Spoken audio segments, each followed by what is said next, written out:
Hello friends, today's question: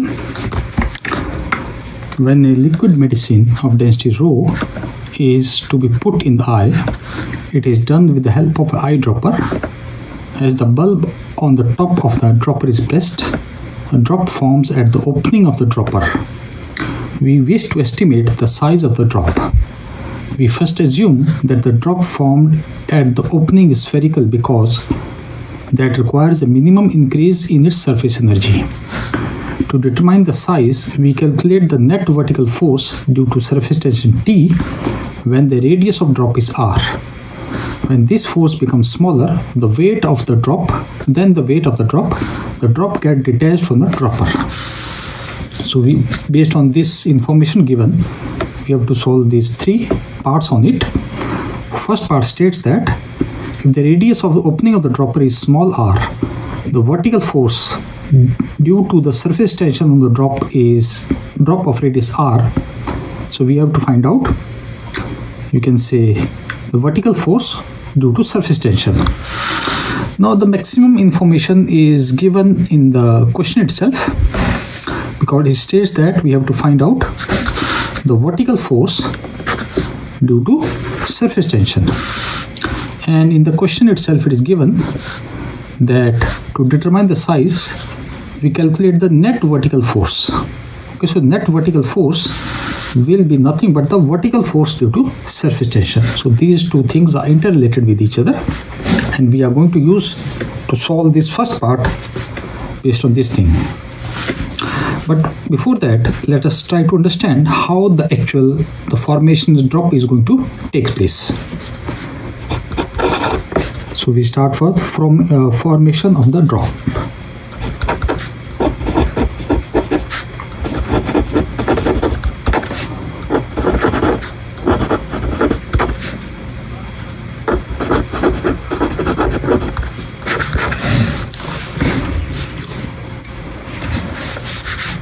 So the formation of the drop, we can say it can be divided into broadly into two parts. First is, as soon as the liquid medicine is released from dropper, initially it is going to form a straight stream of the liquid, and as soon as it spreads out from the nozzle of that dropper, it is going to take place the spherical shape. Okay, so we can broadly divide into two parts. So we say that initially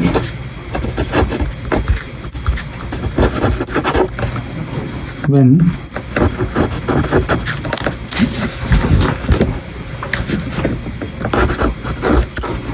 the liquid medicine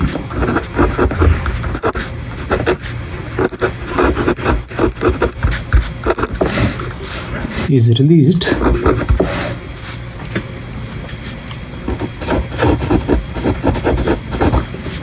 from the dropper,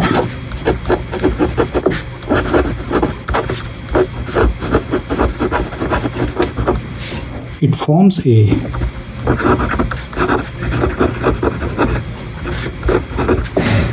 straight stream of liquid. Straight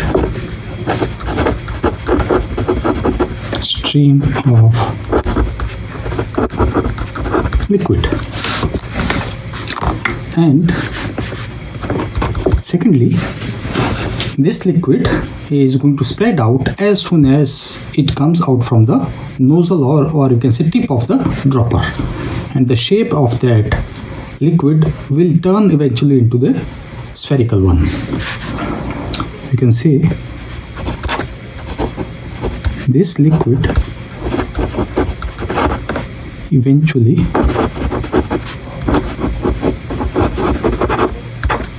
spreads out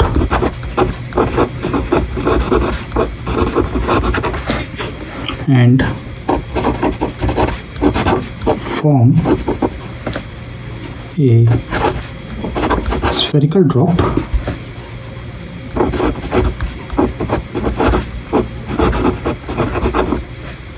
at the tip of the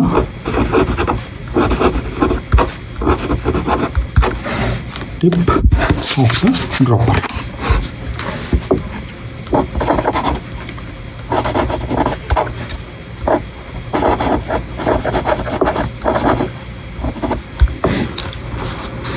And during this process, the surface tension of the liquid is going to resist the tendency of the spherical ball to fall. And that surface tension, or rather we can say the vertical component of surface tension, will exert a upward pull to hold the liquid at the tip of the dropper. Okay, and this vertical force we are mainly interested in to find out as per the part A. We can say the surface tension of the liquid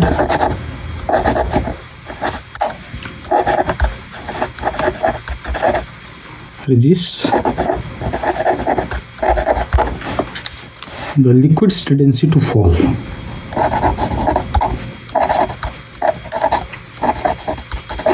Liquid's tendency to fall, exerting an upward force, exerting an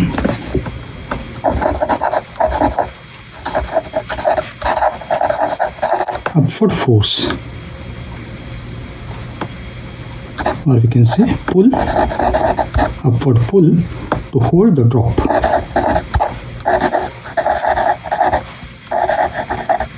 To hold the drop in the, to hold the drop before it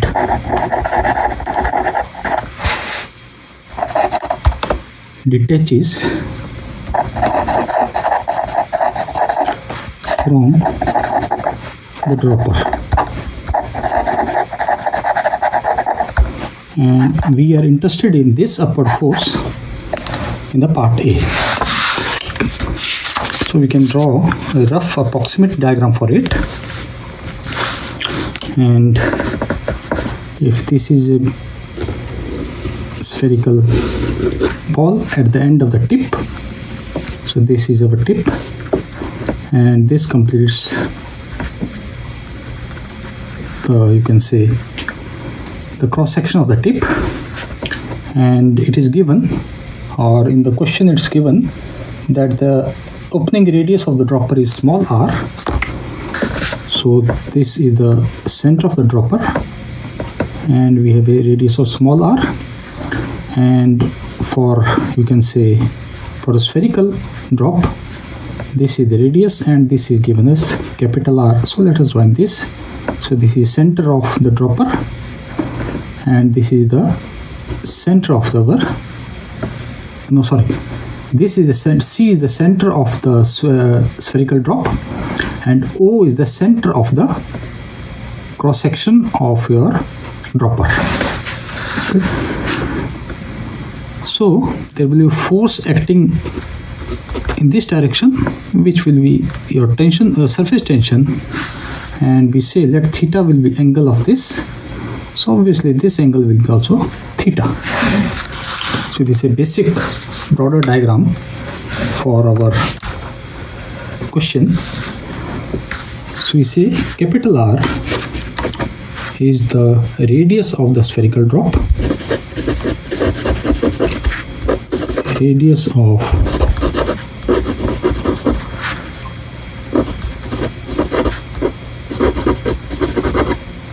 spherical drop, and small r is the radius of opening of the dropper, radius of opening of dropper.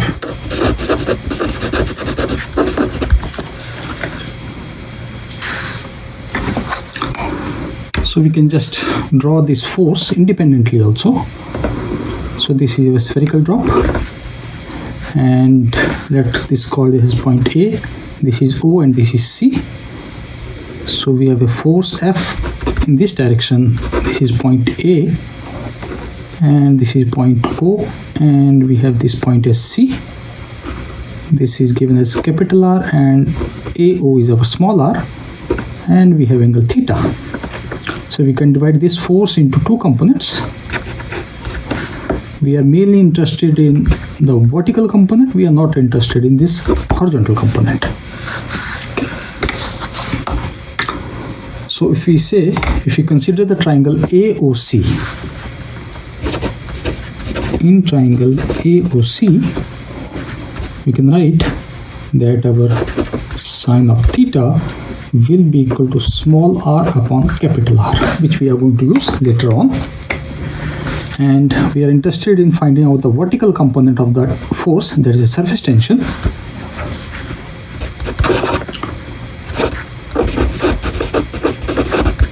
Vertical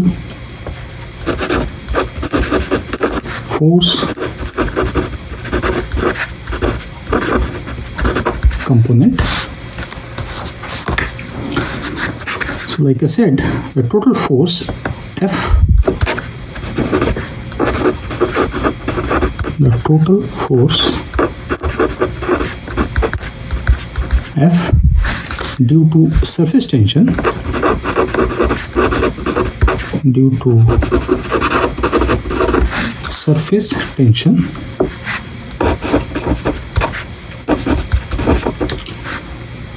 acts along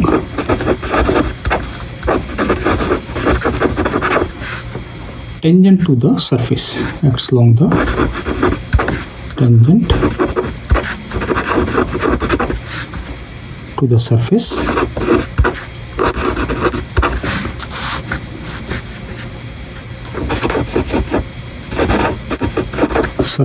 of the drop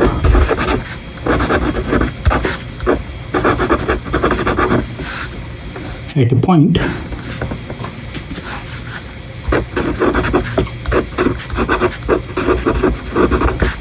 which we called as A, where it meets the dropper opening, where it meets the dropper opening. So from the diagram we can easily see that this vertical force is only the force which is holding the drop against the gravity. So if we draw drop like this point, so we are going to have mg in the downward direction, and we are going to have our F vertical in the upward direction. So only this vertical force is against the weight of the drop. We can say that only vertical component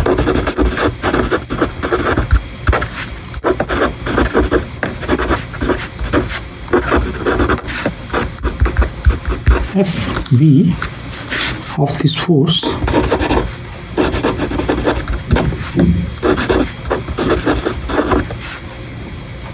contributes to holding the drop against the gravity. Contributes to holding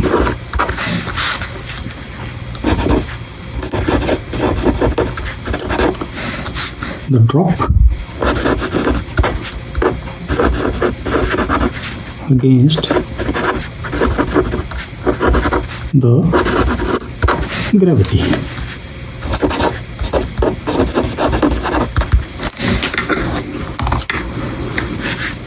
So we can say our vertical component will be equal to F sine of theta, and sine of theta is our R divided by capital R, and the force F we can say is equal to T multiplied by 2 pi R, where this T is the surface tension.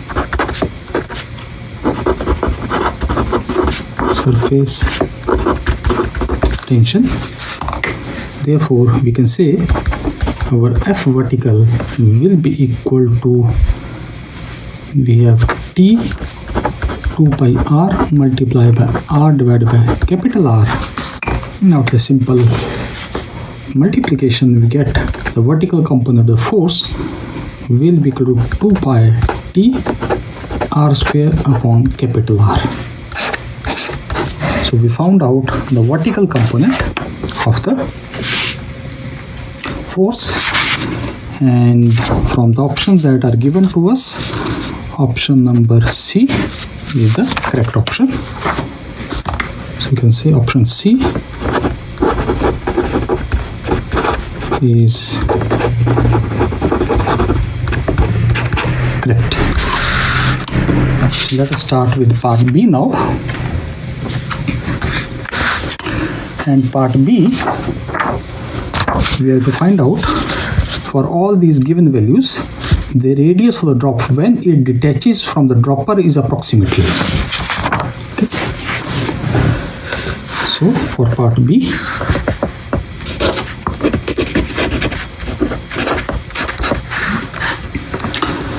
so in this figure, like I said, that only the vertical component will be balancing the weight of the drop, that is mg. Okay, so we are going to make use of this concept. So we can say that at the point of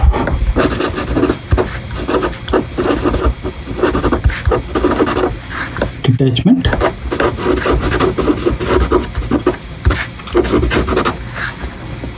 vertical force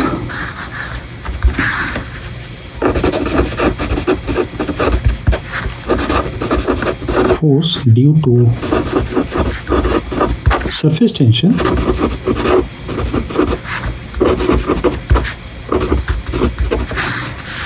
is equal to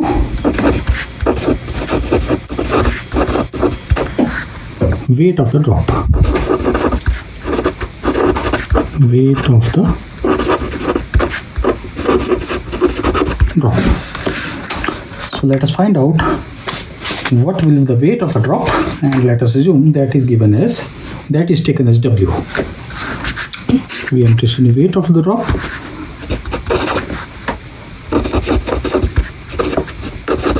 Weight of the drop, that is taken as W. So W will be equal to mass into G, and this mass can be written as rho multiplied by volume multiplied by G, and volume we can write 4 by 3 pi r cube multiplied by G, and where rho is the density, r is the radius, and G is the acceleration due to gravity. And like in the statement, we can write that vertical will be equal to weight. So we already found out our vertical force, that is our 2 pi t r square upon capital R, and this becomes equal to rho multiplied by 4 by 3 pi r cube multiplied by G.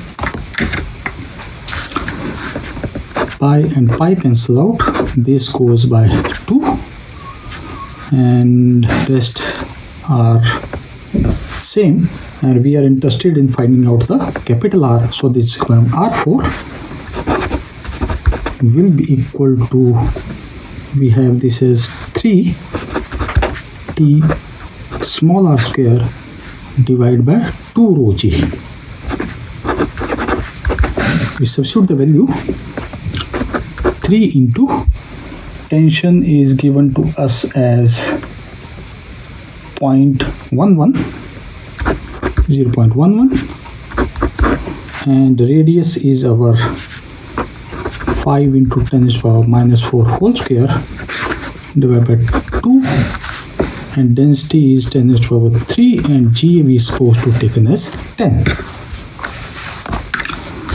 And you can say that our R4 will be equal to, this will be coming as 8.25 multiplied by 10 to the power minus 8 divided by 2 into 10 to the power 4, and this comes approximately 4.125 into 10 to the power minus 12.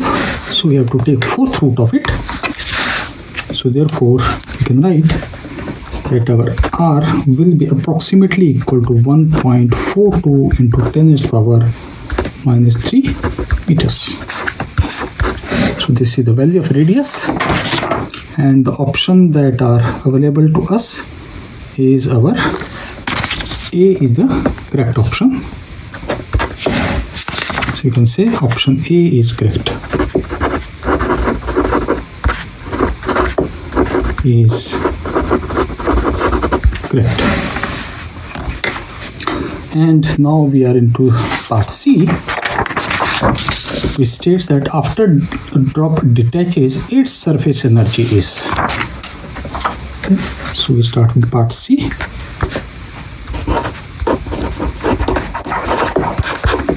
And surface energy, this is directly based on the formula that our surface energy E represented E will be equal to tension multiplied by surface tension multiplied by area, and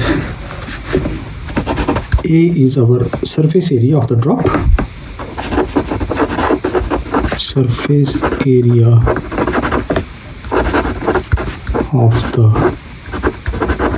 drop, which will be equal to 4 pi r square, and T is our surface tension, which is given to us as 0.11. So it means surface energy E will be equal to T multiplied by 4 pi r square. We substitute the value 0.11 multiplied by 4 pi, and radius we just calculated 1.42 into 10 to the power minus 3. So this gives us that energy E will be approximately equal to 2.7 into 10 to the power minus 6 joules. So option that are given to us, option number B is the correct option. Option B is correct. Okay, so this completes the question. Thank you.